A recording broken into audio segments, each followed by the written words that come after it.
அனைவருக்கும் வணக்கம். TNPSC YouTube சேனலில் இன்றைக்கான கரண்ட் அஃபேர்ஸ் பார்க்கலாம்.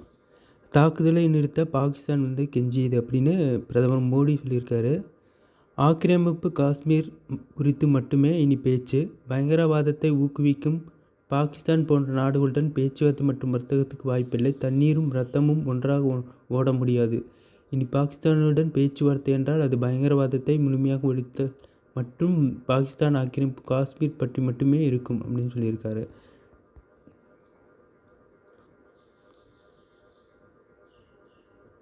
பாகிஸ்தான் அணு ஆயுத பகுதியை தாக்கவில்லைன்னு சொல்லி இந்திய விமானப்படை சொல்லியிருக்காங்க.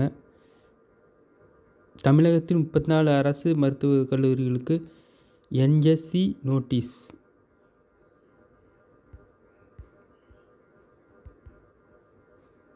அடுத்தது புதிய ரயில் பாதை அமைக்கும் திட்டத்திற்கு 617 கோடி ஒதுக்கீடு. திண்டிவனம் திருவண்ணாமலை 42.7 கோடி. ஸ்ரீ பெரம்புதூர் கூடுவாஞ்சேரி 4.26 லட்சம். திண்டிவனம் நகரி 347.7 கோடி. மதுரை தூத்துக்குடி 55.2 கோடி. மற்றவை 171.8 கோடி. சென்னையில் பகவான் மகாவீர் அறக்கட்டளை சார்பில் நடைபெற்ற சிறந்த சேவைக்கான விருது வழங்கும் விழாவில் அறக்கட்டளை அறங்காவலர்கள் பிரமோத் ஜெயின், பிரதீக் ஜெயின், ஆலோசகர் கே. நந்தா கிஷோர், நிர்வாக அறங்காவலர் பிரசாந்த் சந்த் ஜெயின், நிறுவனர் என். சுஹேல்சந்த் ஜெயின். விருதுகளை வழங்கிய மத்திய தொழிலாளர் வேலைவாய்ப்பு மற்றும் இளைஞர் விவகாரத்துறை அமைச்சர் மன்சுக் மாண்டவியா தான். இளைஞர் விவகாரத்துறை அமைச்சர் மன்சுக் மாண்டவியா அவர் கலந்துருக்காங்க. அடுத்து முழுமையான காஷ்மீரே நமது இலக்கு அப்படின்னு சச்சின் பைலட் சிறப்பு பேட்டி கொடுத்துருக்காரு. பயங்கரவாதத்துக்கு எதிராக போரிடுவது மட்டுமின்றி பாகிஸ்தான் ஆக்கிரமிப்பு காஷ்மீரை முழுமையாக மீண்டும் வசமாக்கிக் கொள்வது முக்கியம். அதுவே நமது இலக்காக இருக்க வேண்டும் அப்படின்னு சொல்லியிருக்காரு.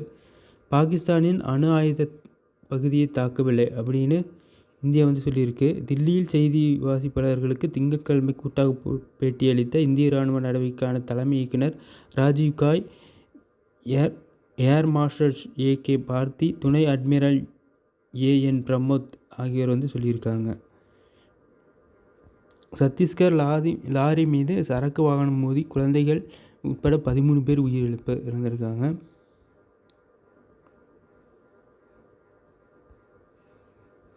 அடுத்தது இந்திய சூரிய எரிசக்தி கழகத்தின் தலைவர் ரமேஸ்வர் பிரசாத் குப்தா அவர் பதவி நீக்கம் செய்யப்பட்டிருக்காரு.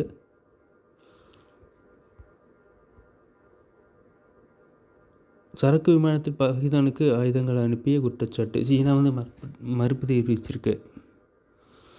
விடைபெற்றார் விராட் கோலி. விராட் கோலி டெஸ்ட் போட்டியிலிருந்து விடைபெற்றிருக்காரு.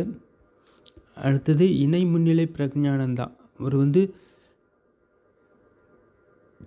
குகேஷ் ஆகியோர் 5வது சுற்றில் டிரா செய்தனர். இந்த 2 பேர் விளையாண்டு டிரா செஞ்சுருக்காங்க. பிரக்ஞானந்தா மேலும் 20 இணை முன்னிலையில் இருக்க குகேஷ் மேலும் 20 கடைசி இடத்தை பகிர்ந்து கொண்டுள்ளார். அடுத்தது ஸ்லோவோக்கியா நாட்டின் பிராட்டிஸ்லேவியாவில் நடைபெற்ற ஸ்லோவோக் ஓப்பன் சர்வதேச பேட்மிண்டன் சீரீஸ் போட்டியில் தங்கம் வென்ற SRM-IST மாணவி அலிசா நாயக்கவு. காலிறுதியில் கௌப் பாலினி மகளிர் ஒற்றைப் பிரிவில் இங்கே காலிறுதிக்கு சென்றிருக்காங்க.